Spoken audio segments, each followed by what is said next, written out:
ओम नमः शिवाय दोस्तों, मैं सोना आपका स्वागत करती हूँ आपके फेवरेट चैनल में जिसका नाम है tarot universe 222 on YouTube. Insta पे I am with the name of tarot readings 16591 और फेसबुक पे I am with the name of SONIAARORA। थक गई मैं थोड़ी इंट्रो देते देते। चलिए हम देखने वाले हैं आपके पार्टनर जो हैं उनके साथ आपकी लाइफ में क्या बाधाएं आ रही हैं, आपकी लव लाइफ में क्या बाधाएं आ रही हैं। तो प्लीज़ महादेव हमें गाइड करेंगे इस रीडिंग में। आपकी लव लाइफ में क्या बाधाएं हैं, क्या अड़चने हैं। प्लीज बताएं। लाइट एंड सीयर्स से मैं रीडिंग कर रही हूँ। Queen of swords,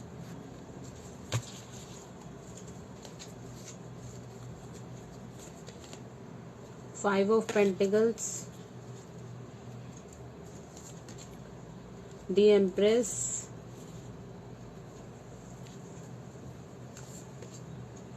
Four of Cups,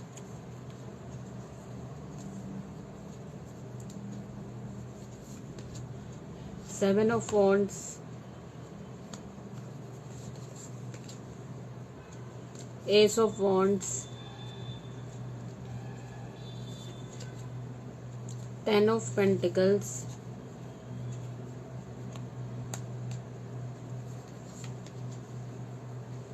The Emperor।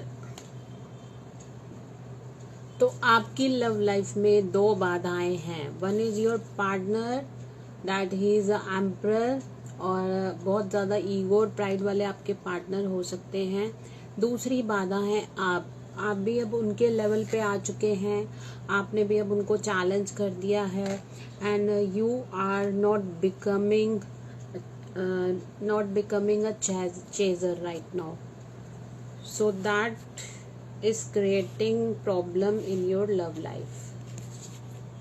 ठीक है, पहले आप जो थे अपने पार्टनर के बहुत ज़्यादा पीछे भागा करते थे, अब आपने उनको उनके हाल पर छोड़ दिया। उनके ईगो और प्राइड के साथ आपने उनको छोड़ दिया है और आपने अपने मन को भी समझा लिया। आपने ये भी देख लिया है कि भाई अब मुझे ये इंसान नहीं चाहिए, नहीं ना आता है आए, नहीं तो भाड़ में जाए, मुझे कोई पड़ी नहीं है।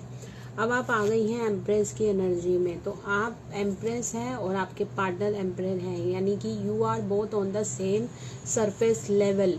पहले आपको अपने अंदर बहुत कमियां दिखाई देती थी, आपने उन कमियों पे काम किया है।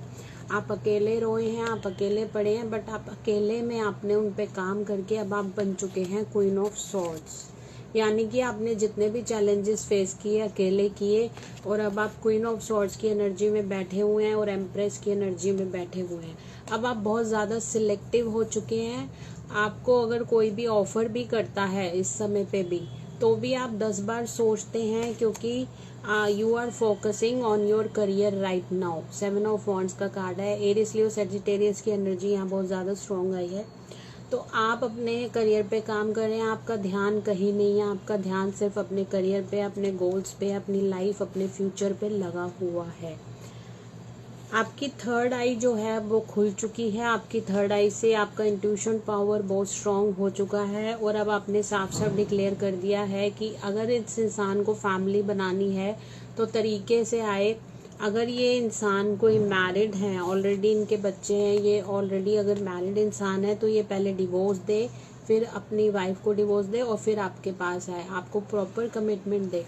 अब आप एक वो इंसान नहीं रहे हैं जिसे कुछ भी झूठ बोल दिया जाए तो आप बर्दाश्त कर ले, या आप सह ले, या आप लोगों के जो चालें होती हैं उनको सेंस ना कर सके, क्योंकि डिवाइन ने आपको वो पावर दे दी है जिससे आप उन चालों को सेंस कर सकें, अपनी थर्ड आई खोल के उनको देख सकें। लोगों का असली चेहरा अब आपको जो है दिखना शुरू हो गया है। और अब आपके पार्टनर कितनी भी चालें चल लें, कितने भी झूठ बोल लें, इसका असर आपके ऊपर नहीं होता है। तो you both are little bit egoistic. आप भी अपने स्टैंड पे हैं, वो भी अपने स्टैंड पे हैं, बट इस रिश्ते का चलना आगे बहुत मुश्किल है, क्योंकि दोनों ही अपने ग्राउंड पे स्टैंड रहेंगे तो कोई भी इस रिलेशनशिप को देखने वाला नहीं है।